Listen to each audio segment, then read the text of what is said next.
ঘূর্ণিঝড়টি এই মুহূর্তে শক্তি হারিয়েছে, জানালো আলিপুর আবহাওয়া দপ্তর। সারদা মাল্টি স্পেশালিটি হাসপাতাল, পরিষেবাই হোক আমাদের মূল লক্ষ্য। বোলিং হোক কিংবা ব্রডব্যান্ড, স্পিডের সঙ্গে নো কম্প্রোমাইজ। মেঘবেলা ব্রডব্যান্ড এখন বাংলার ঘরে ঘরে। Diagnostic solution and polyclinic. আপনার স্বাস্থ্য আমাদের অঙ্গীকার।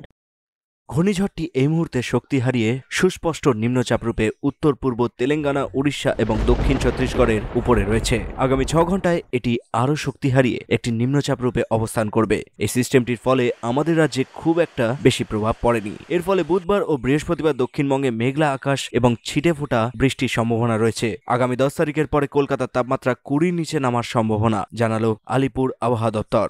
ঘূর্ণিঝড় মিগজাম অনেকটাই দুর্বল হয়ে গিয়ে এখন যেটা আছে সুস্পষ্ট নিম্নচাপ, অর্থাৎ যেটা আমরা বলি well mark low pressure area আছে মূলত হচ্ছে north east Telangana, interior Orissa এবং সাউথ ছত্তিশগড় এই অঞ্চলটার উপরে। আগামী 6 ঘন্টায় আরো দুর্বল হয়ে নিম্নচাপে পরিণত হবে।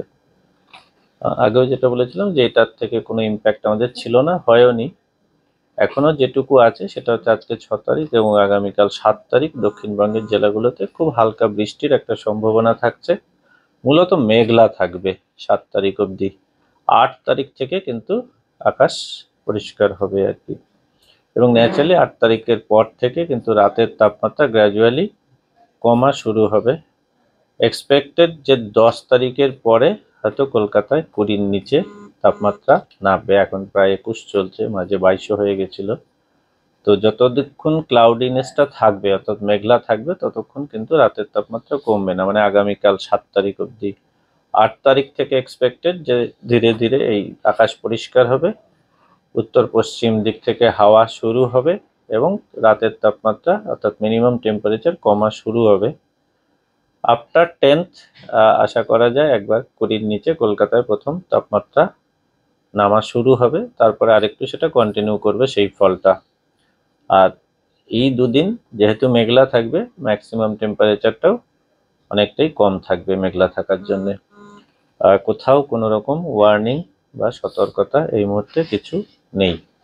মূলত হালকা বৃষ্টি আজকে এবং আগামীকাল, সেটাও শুরুতে হয়তো পুরুলিয়া, বাঁকুড়া, পশ্চিম বর্ধমান, বীরভূম, মালদার ওপরে কিছুটা দিনাজপুর, এসব জায়গায় হয়তো সামান্য একটু বেশি হতে পারে, কিন্তু সতর্কতা কোথাও কিছু নেই। News Bengal today. উত্তর 24 পরগনা ও তার আশপাশের এলাকার মানুষের সেবায় ক্যাথ ল্যাবের মতো অত্যাধুনিক সুবিধা নিয়ে পরিষেবায় ব্রতী সারদা মাল্টি স্পেশালিটি হাসপাতাল।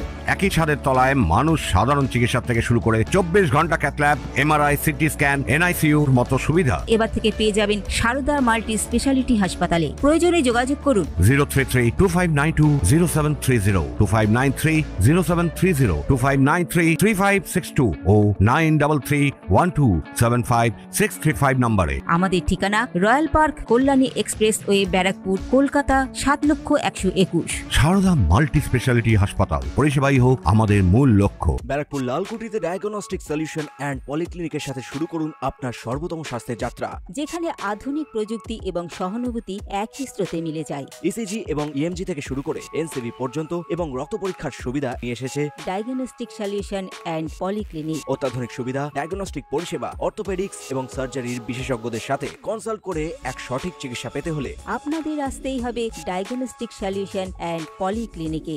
ঠিকানা 14/3/1 ঘোষপাড়া রোড, ব্যারাকপুর লালকুটি, 10 নম্বর রেলগেটের কাছেই, কলকাতা 7,120,000। ফোন নাম্বার 9101053272 এবং 8100671034। Diagnostic solution and polyclinic. আপনার স্বাস্থ্য আমাদের অঙ্গীকার।